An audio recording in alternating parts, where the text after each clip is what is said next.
Okay, let's unpack this. We're diving into a concept that, honestly, promises to completely redefine how you get to know a new city. Right. I mean, forget those slow, kind of overwhelming visitor centers. Forget the stacks of paper brochures. All of that. We are looking at something called TourMaestro. It's an Yeah. indoor attraction that's designed not just for a great experience, but it's really engineered for speed, for high quality, and crucially, for massive scalability and efficiency. And what's really unique about TourMaestro, I think, is that it functions on two different levels. You have the physical experience, the fun part, the media-enhanced storytelling part. Yeah. But underneath all that, it's a really sophisticated system. It acts as a digital portal, and it's built specifically for, the modern The traveler. person who wants everything now. Exactly. Someone who demands shorter, immersive, and really personalized content. So our mission here is to see how this high-tech entertainment experience, which includes AI, pioneering photo tech, merges with a surprisingly tight, capital-efficient business model. A model that's designed for predictable returns. It sounds like they set out to invent the perfect bridge between wanting to be well-informed and, actually going out and exploring. That's a good way to put it. So let's start with that core physical offering. The sources describe TourMaestro as this powerful 45-minute walkthrough. You go through 9 immersive rooms. Right. And the goal isn't a Wikipedia entry. It's to synthesize the, quote, true essence of the city. Its history, its character, its energy, all in one concentrated dose. And that 45-minute duration, that isn't arbitrary at all. It is the cornerstone of the entire business case. Really? Oh, yeah. They call it design for return. I mean, it is highly optimized for rapid high throughput and a short dwell time. So getting people in and out. In and out. Think about a traditional attraction where guests might linger for hours. Here, you get strong revenue per square meter because the operational complexity, your staffing, your cleaning, crowd control, it's all significantly lower. That makes perfect sense. I mean, if you reduce the variable time guests spend inside, Exactly, the variable time. you can standardize the staff you need and just maximize your capacity cycles. Yeah. But you mentioned this model is described as capital efficient with controlled risk. Here. Launching any large-scale attraction just seems inherently risky. It is. So how are they mitigating those massive upfront bets? They approach that risk reduction really strategically. The first move is broadening the audience. So they significantly reduce seasonality risk, which is, the bane of tourism businesses. Of course. And they do that by targeting both international tourists and the local population. If you can get locals coming in during that off-season, you stabilize your demand all year round. Right, because for a local, it's a fun, fast new way to learn the deep cuts of their own city, not just some tourist box to check off a list. Precisely.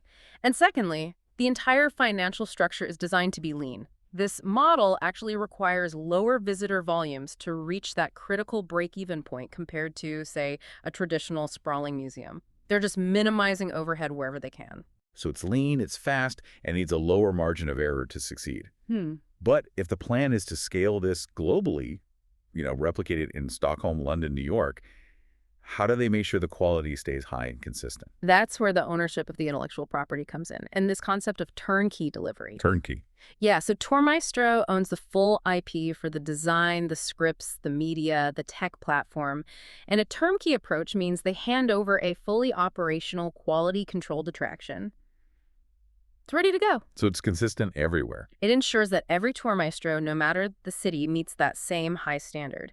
And they manage the technical risk by using proven existing technologies, working with strong partners, and just maintaining very disciplined budget control. So an investor or a city council isn't buying a vague idea. Yeah. They're buying a prepackaged, de-risk financial engine that just happens to be educational. Exactly. And that engine delivers way more than just ticket sales. It functions as a powerful B2B conversion engine. Well, it's structured to attract major partnerships and sponsorships because it aligns with city goals. It specifically targets real estate, city development, and even city government sectors. They're not just collecting admission fees, they're collecting valuable, highly targeted data on behavior. On tourists and locals. And that data becomes an asset for their stakeholders and for, sustainable city planning. That really shifts the whole paradigm from simple entertainment to municipal infrastructure. Okay, let's jump into the physical experience, which is where the fun starts. I love that it begins before you even step inside. With the interactive city scale model, yeah. Yeah. That model acts as a sort of physical shop window, but it has a digital hook. It's movable, it's dynamic, so visitors walking by can scan a QR code, which immediately loads a web-based AR experience onto their phone. And no app download required. It's frictionless. Totally frictionless marketing. It's just a little teaser to draw them in. So once you're through the door, room 1, the entrance, the sources highlight a really clean design. Modern, graphical, plain colors. It signals efficiency. It does. You check in, get one QR code ticket per group, drop your bags. But the really unique feature is the centralized photo point. This is where that pioneering photo technology comes in. How is this different from just a normal photo booth? The key word is integration. So in a normal photo booth, you take a picture, you get a souvenir. Here, 3 or 4 high-quality photos are taken, all activated by that single group QR code. Okay. And this is pioneering because those images are instantly fed into the central system and they get woven into the actual media experience you're about to see. Oh, wow. It makes the storytelling personalized. You're not just a spectator anymore. You become part of the city's narrative. And those images are critical later for the digital goodie bag. That's a very smart way to generate conversion material right at the start. So as we begin the walkthrough, we meet the virtual guide. And I appreciate that you can choose different guides, right? Yes, you can tailor the language, maybe even the theme based on what your group is interested in: history, culture, food. So the immersive journey kicks off right away in room 2, the Metro room. It does. It's themed as a precise interior of, for this example, a Stockholm metro cabin. And to sell that idea that you are on the move, they use mirror surfaces at the ends of the room. To create an infinity effect. An infinity effect. It's a simple but really effective visual trick that just instantly places you in that environment. I think the real stickiness, though, the parts that people will remember and tell their friends about, comes from the big themed rooms, like the Viking room, room 3. Absolutely. You're standing on a physical representation of a Viking longboat bow, looking out at this dimly lit scene of a Viking town. It's a masterclass in using limited space to create this infinite atmosphere. They don't need a huge budget for complex animatronics. The storytelling is done with projected silhouettes of Vikings moving in doorways. So it implies life and movement. It implies life. Constellations are animated on a starry sky projection telling myths, and then they use physical special effects, timed smoke, dramatic lighting shifts, maybe a cool breeze to suggest the sea. It uses all your senses to create these profound memory hooks. And if the Viking room is all about atmosphere, then the Nobel room, room 8, that sounds like it's designed for pure emotional impact. Oh, it is. High impact. You start in a dark space, focused on a single glass bowl on a table. It's all very dramatic. It's structured like a play. The story of Alfred Nobel and dynamite builds tension. And when the guide lights the fuse, virtually of course, the climax is completely sensory. An explosion effect. You get the loud sounds, a distinct smell like gunpowder, and curtains blowing open from a sudden blast of controlled wind. That physical shock ensures the moment sticks. That kind of sensory hit must be incredibly memorable. And that shock, the guide explains, that marks the shift to redemption. Exactly. As Nobel's legacy shifts from, this destructive invention to the positive impact of the Nobel Prize, the lighting changes completely. The room turns brighter and brighter. From darkness to light. Moving from the darkness of guilt into the light of a global legacy, with all these prize-related artifacts appearing. It's a very clean, very emotional, and visually compelling way to handle a complex story in just a few minutes. Then we have rooms that seem to serve a dual purpose: education and, well, conversion. The Vasa ship room, room 6. Yes, themed as the interior gun deck. Right. It tells the story of the ship sinking and its salvage, with the story playing out on screens through the gun openings. And what's fascinating here is the deliberate narrative choice. They tell you about the sinking and the salvaging, but the account is intentionally incomplete. How so? They deliberately omit showing you how magnificent the Vasa looks today in the museum. This lack of closure is a feature, not a bug.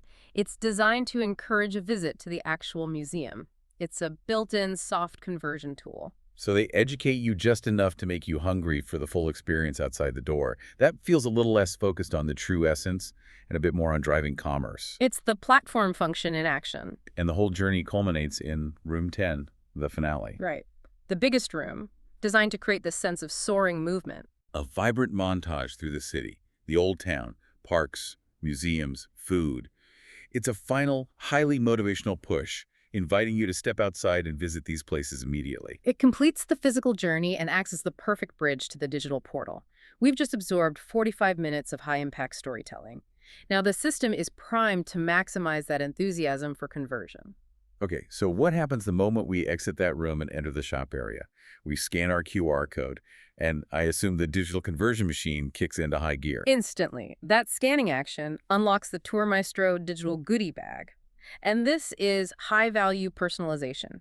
It contains a professionally tailored city map, your personalized The photos, ones that were integrated into the story. the very same ones, and you get immediate access to the TourMaestro web portal. And I imagine that web portal is much more than just a list of links. Oh, it's the engine room. It has links, sure, but critically, it provides pre-negotiated discounts and customized cross-sales for other attractions and services in the city. But the real game changer is the AI integration. This is the part of the sources that really sets this model apart.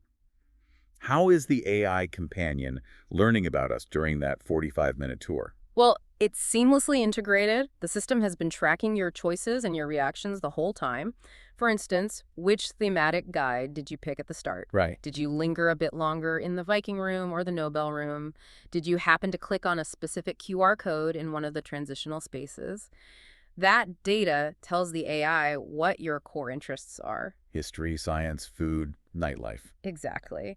And the AI companion uses that inferred interest profile to plan your next steps. So it curates recommendations for you. It learns your preferences and then generates an ideal city trip itinerary and can even facilitate customized bookings. Instead of a generic map, the AI provides a detailed travel plan focused entirely on Viking history, if that's what you showed interest in. With booking links and restaurant suggestions near those sites, All of it. that's incredibly powerful. You leave the attraction with a hyper-personalized, pre-vetted plan that's ready to go.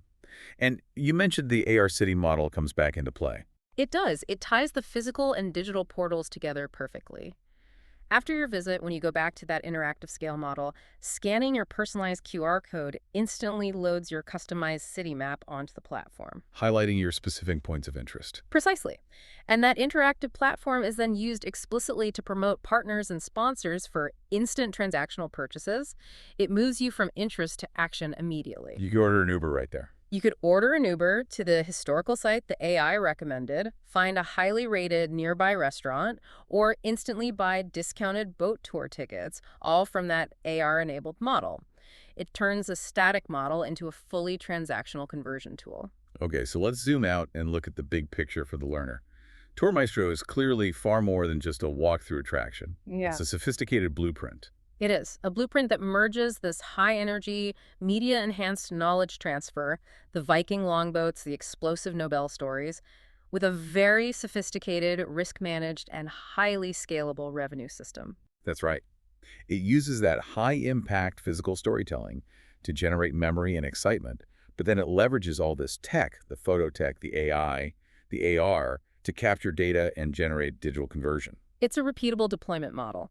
It's optimized to maximize revenue per square meter while significantly mitigating the financial risks you'd normally associate with a large cultural project. So it's the ultimate shortcut to being well-informed about a new city, and it's paired with a perfectly optimized, personalized plan for what to do next. Ultimately, the goal is to move guests from that concentrated 45-minute knowledge burst into a personalized, continuous journey across the city. And by capturing and analyzing all this valuable guest data, the attraction promotes the city and actively contributes insights that can shape its future development. Which brings us back to those municipal and sustainable city planning goals you mentioned at the start. It all comes full circle. So here's a final question for you to think about. Since the experience explicitly focuses on sustainable city development and uses cutting-edge AI to personalize the visitor path, effectively directing crowds and preferences, what ethical or logistical challenges might arise when trying to deliver the true essence of a city while also operating as a high-throughput, conversion-focused business that steers its guests based on data? How do you balance authentic discovery with optimized commerce? That's something to think about.